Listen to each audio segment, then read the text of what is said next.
नमस्कार, मी निकिता. आपण पाहतायत LS मराठी. पाहुयात महत्त्वाच्या हेडलाईन्स. अजितदादांच्या विमान अपघातानंतर बारामतीत जवळपास 5 ते 6 विमान अपघात, तरीही नियमांची योग्य अंमलबजावणी होत नसल्याचा रोहित पवारांचा आरोप. मुख्यमंत्री देवेंद्र फडणवीस आणि जयंत पाटलांचा एकत्र विमान प्रवास. दोघांच्या एकत्रित प्रवासामुळे शरद पवार इंडियासोबत जाणारच असल्याच्या चर्चांना उधाण. मराठी सक्तीसाठी 15 ऑगस्ट पर्यंत मुदतवाढ देणार नाही. मराठी न शिकणाऱ्या चालकांचे परवाने रद्द करणार. मंत्री प्रताप सरनाईक यांचा इशारा. नाशिकच्या कुंभमेळ्याला बदनाम करण्याचं काम सुरू. कुंभमेळ्याला अजून 1 वर्ष. आमची कामं वेगाने सुरू. मंत्री गिरीश महाजनांची माहिती.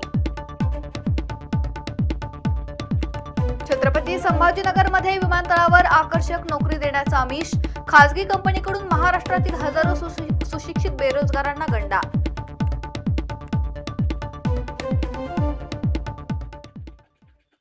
या होत्या महत्त्वाच्या हेडलाईन्स. पाहूयात आता सविस्तर बातम्या. बारामती विमान अपघातावर आमदार रोहित पवार यांनी गंभीर प्रश्न उपस्थित केले आहेत.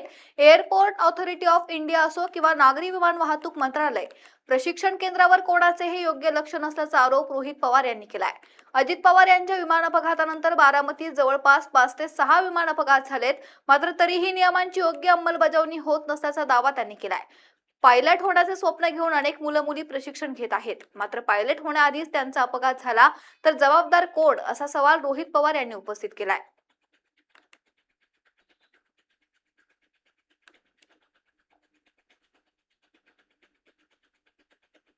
काय झालंय, AIB असू द्या नाहीतर तुम्ही जे काही एव्हिएशन मंत्रालय असू द्या, त्यांचं कुठेही या ट्रेनिंग सेंटरवर लक्ष नाहीये. आता बारामतीमध्ये अजितदादांचा ऍक्सिडेंट झाल्यानंतर हे जे काही ट्रेनिंगचे तिथं स्कूल चालवतात आणि तिथं जे काही छोटे मोठे विमानं आहेत, माझ्या अंदाजाने 5 ते 6 ऍक्सिडेंट तिथं झाले असावे. हा जो विशेष ऍक्सिडेंट झाला हा तर उडलंच नाही, ते साईडलाच घसरलं आणि बाजूला ते विमान तिथं गेलं. त्यामुळे मग नॉर्म्स अँड रेग्युलेशन जे असतात त्या इथं पाळल्या जात नसतील तर मग जी मुलं आणि मुली आज पायलट बनण्याचं स्वप्न मनामध्ये घेऊन पुढे चाललेले आहेत, ते पायलट व्हायच्या आधीच एखादं विमान जर ऍक्सिडेंटमध्ये तिथं डॅमेज झालं नाही तर त्यात त्या मुला मुलीच्या भवितव्याला जर अडचण आली तर जबाबदार कोण. त्यामुळे कुठेही शासनामध्ये असणारे एव्हिएशन मंत्रालयाचे जे अधिकारी आहेत त्यांचं कुठेही या ट्रेनिंग स्कूलवर न बारामतीच्या न कुठल्याच या देशातल्या लक्ष आहे असं आपल्याला. मुख्यमंत्री देवेंद्र फडणवीसांनी डी.वाय. पाटलांना श्रद्धांजली वाहिली आहे.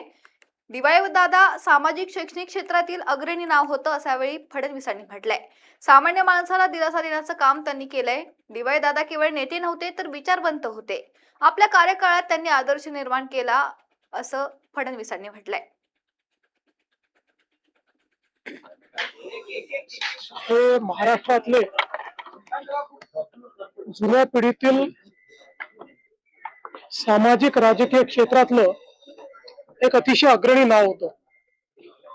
आपल्या सर्वांना कल्पना आहे की जीवनामध्ये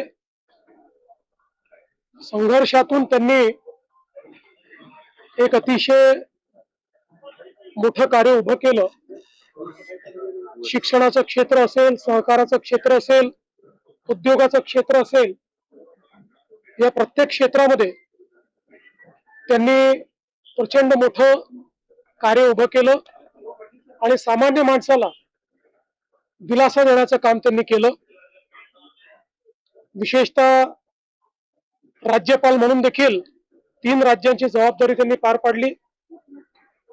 त्यापूर्वी आमदार म्हणून असेल, वेगवेगळ्या पदांवर त्यांनी जे काम केलं, प्रत्येक कामाचा त्यांनी आपला एक ठसा उमटवला आणि सर्व पक्षांमध्ये अतिशय जवळचे संबंध त्यांचे होते. व्यक्तिगत माझे देखील त्यांचे अतिशय चांगले संबंध होते आणि ते केवळ नेते नव्हते तर ते एक विचारवंत होते. त्यांच्याकडे सांगण्यासारखे विचार होते, मार्गदर्शन होतं. त्यामुळे त्यांना कधी भेटलं तर त्यातनं आपल्याला नवीन विचार मिळायचा. तो आध्यात्मिक विचार असेल, किंवा एकूणच आपल्या संपूर्ण जीवनाला बदलू शकेल असा विचार दिव्यादादांच्या माध्यमातून मिळाला. शिंदे सेनेचे मंत्री उदय सामंत यांना राज्यात उपमुख्यमंत्री व्हायचे आहे. ओबीसी नेते नवनाथ वाघमारे यांनी मोठा आरोप केलाय. भाजप आमदार प्रसाद लाड यांना मंत्री होण्याचे डोहाळे लागले आहेत. शिंदे सेनेचे मंत्री उदय सामंत यांनी एकनाथ शिंदेंना बदनाम करण्याची सुपारी मनोज जरांगे पाटील यांना दिली आहे. प्रसाद लाड यांनी मनोज जरांगे पाटलांना सुपारी दिली आहे मुख्यमंत्री देवेंद्र फडणवीसांना बदनाम करण्याची. राज्यात 20,143 जात प्रमाणपत्र समितीकडे पडताळणीसाठी आले आहेत. त्यापैकी 15,000 पेक्षा जास्त प्रमाणपत्र वैध ठरवण्यात आले आहेत असा आरोप नवनाथ वाघमार यांनी केलाय. मराठवाड्यातील कुणबी प्रमाणपत्र जात पडताळणी विभागाकडून रद्द करण्यात आलेले आहेत, अवैध ठरवण्यात आले आहेत. त्यानंतर मात्र मनोज जरांगे पाटील यांनी सरकारला खडे बोल सुनावले आहेत. मोठं आता वादळ निर्माण झाले देखील आपल्याला पाहायला मिळत आहे. कारण मनोज जरांगे पाटीलने काही इशारे सरकारला दिलेले आहेत. याविषयी बोलण्यासाठी माझ्यासोबत ओबीसी नेते नवनाथ वाघमारे आहेत. आपण त्यांची चर्चा करणार आहोत. आबा, ज्याप्रमाणे समितीने ते काही प्रमाणपत्र होते ते कुणबी प्रमाणपत्र रद्द केलेले आहेत, त्यामुळे मनोज जरांगे पाटीलने आता सरकारला मोठे खडेबोड सुनावले. काय नेमकं प्रकार आहे? एकतर यामध्ये माझ्या मते जरांगेचं हे सगळं आंदोलनच नौटंकी आहे.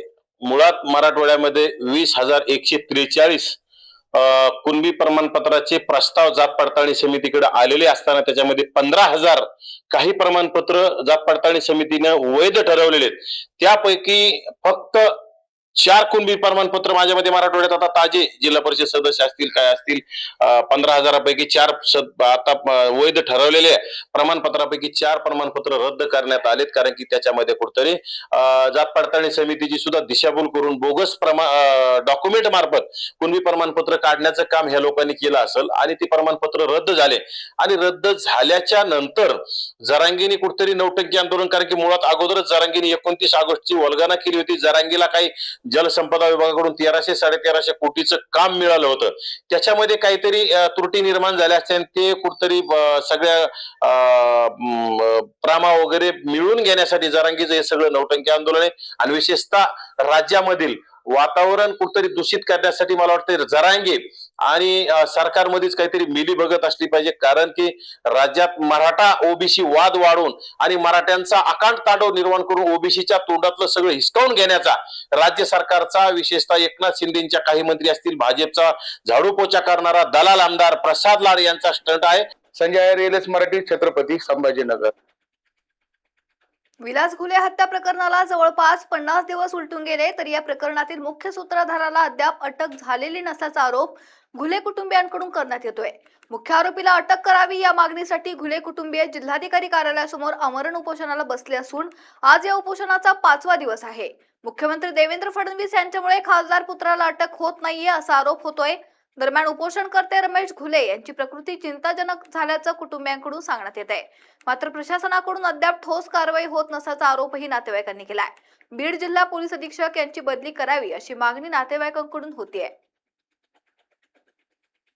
विलास घुले खून प्रकरणाला जवळपास आज 50 दिवस उलटले आहेत आणि जिल्हाधिकारी कार्यालयासमोर त्यांचे बंधू रमेश घुले हे आमरण उपोषणासाठी बसले आहेत. आज 5वा दिवस आहे. आपण पाहू शकतो त्यांची प्रकृती अत्यंत खालावलेली आहे. या ठिकाणी वैद्यकीय तपासणी देखील करण्यात आली, पण आता त्यांच्याकडे आज सकाळपासून कुठल्याही प्रशासकीय कुणी या ठिकाणी आलेलं नाही. त्यांची तपासणी देखील केली नाही. त्यांचा ज्यावेळेस आपण त्यांच्याशी संवाद साधण्यासाठी गेलो त्यावेळेस त्यांचा आवाज देखील त्या ठिकाणी निघत नव्हता. आणि या प्रकरणामध्ये आता त्यांची मागणी आहे की जे आरोपी आहेत त्यांना तात्काळ अटक करावा अशी देखील त्यांनी मागणी केली आहे. काय मागणी? आज 5वा दिवस आहे, प्रशासन काय लक्ष देत आहे का नाही?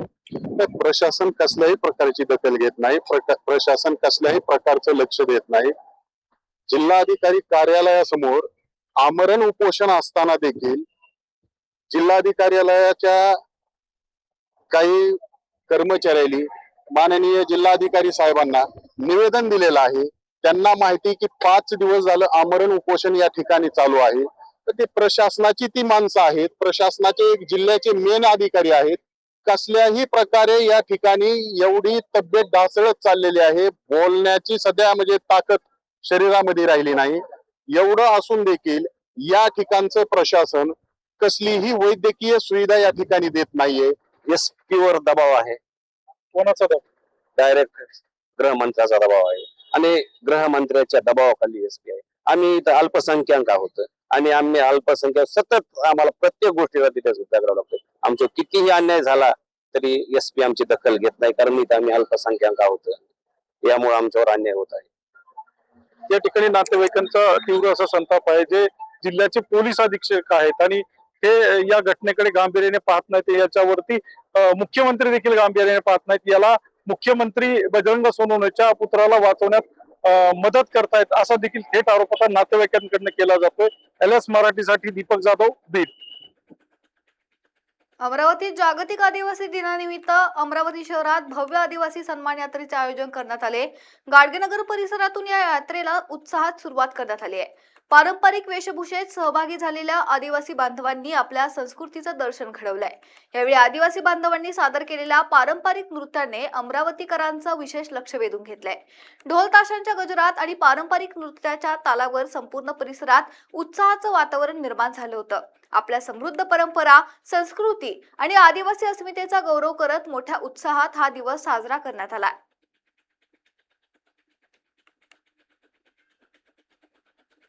दिनानिमित्त अमरावती शहरामधून आदिवासी सन्मान यात्रेचे आयोजन करण्यात आलेले आहे. आपण एकंदरीत जर बघितलं तर अमरावतीच्या गाडगे महाराज समाधी या ठिकाणावरून ही संपूर्ण सन्मान यात्रा निघालेली आहे. तर मोठ्या प्रमाणात या यात्रेमध्ये ज्या आहेत आदिवासी बांधव मोठ्या प्रमाणात सहभागी झाल्याचं चित्र एकंदरीत पाहायला मिळत आहे. या यात्रेमध्ये जर पाहिलं तर मोठ्या प्रमाणात बिरसा मुंडा असेल किंवा अनेक जात्या ज्या आहेत या रॅलीमध्ये पाहायला मिळत आहेत. तसेच सांस्कृतिक आपलं जे आहे ते संपूर्ण वेशभूषा प्रदान करून आदिवासी बांधव या संपूर्ण रॅलीमध्ये सहभागी झालेले आहेत. पारंपरिक वेशभूषेत संपूर्ण हा महोत्सव मोठ्या थाटामाटात साजरा करण्यात येत आहे.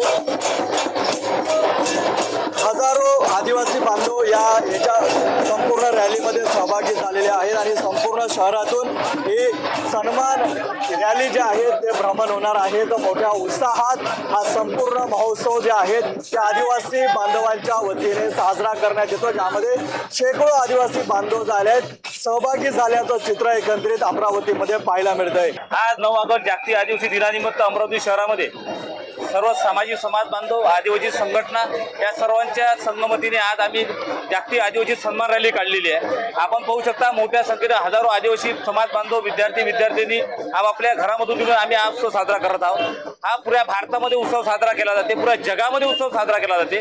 हा उत्सव साजरा करण्याचं कारण एकच आहे का या देशामध्ये आदिवासी नाहीत असे म्हणणारे गृहमंत्री या देशामध्ये वनवासी आम्हाला म्हणतात. त्यामुळे त्यांना आम्हाला दाखवून द्यायचा का या देशामध्ये या देशाचा मूळ मालक आदिवासी आहे.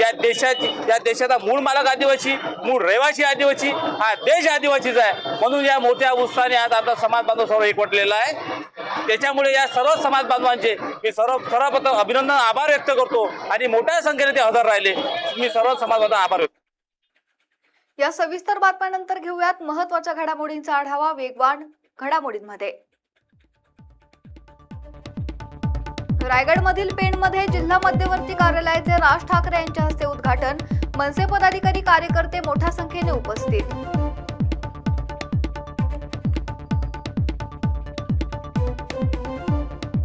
बीडच्या परळीत महामोर्चा प्रचारार्थ समितीच्या वतीने मोटरसायकल रॅली. 59 जातींच्या समूहाचा मोठ्या संख्येने सहभाग. बारामतीत एअरफील्डवर प्रशिक्षण सरावादरम्यान कोसळलं विमान.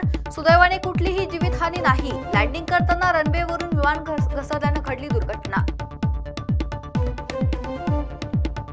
कोल्हापूरमध्ये मुख्यमंत्र्यांच्या हस्ते पोलीस गृह संकुल निवासी इमारतीचं उद्घाटन. मुख्यमंत्री देवेंद्र फडणवीसांसह सुनेत्रा पवार आणि चंद्रकांत पाटील उपस्थित.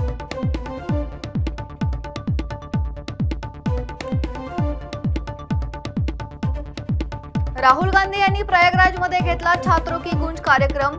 विद्यार्थी हे राष्ट्राचा प्रकाश आणि मी त्यांच्या पाठीशी उभा आहे असे म्हणत केलं सरकारला टार्गेट. गडचिरोली जिल्ह्यात जागतिक आदिवासी दिन उत्साहात साजरा. आदिवासी समाजाची समृद्ध संस्कृती आणि पारंपरिक वेशभूषेतील रॅली ठरली आकर्षणाचं केंद्र. छत्रपती संभाजीनगरमध्ये विमानतळावर आकर्षक नोकरी देण्याचा आमिष. खासगी कंपनीकडून महाराष्ट्रातील हजारो सुशिक्षित बेरोजगारांना गंडा. प्रत्येक विद्यार्थ्याकडून घेतली 500 ते 700 रुपयांची फी.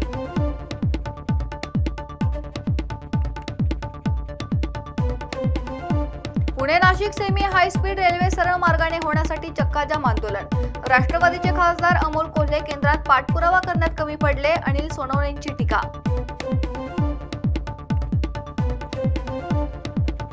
नाशिकच्या वणीमध्ये आदिवासी दिन उत्साहात साजरा, तर कळवण सुरगाण्यातही आदिवासी दिनाची धूम. शोभायात्रेने वाढवली रंगत. या होत्या महत्त्वाच्या घडामोडी. पाहत रहा LS मराठी.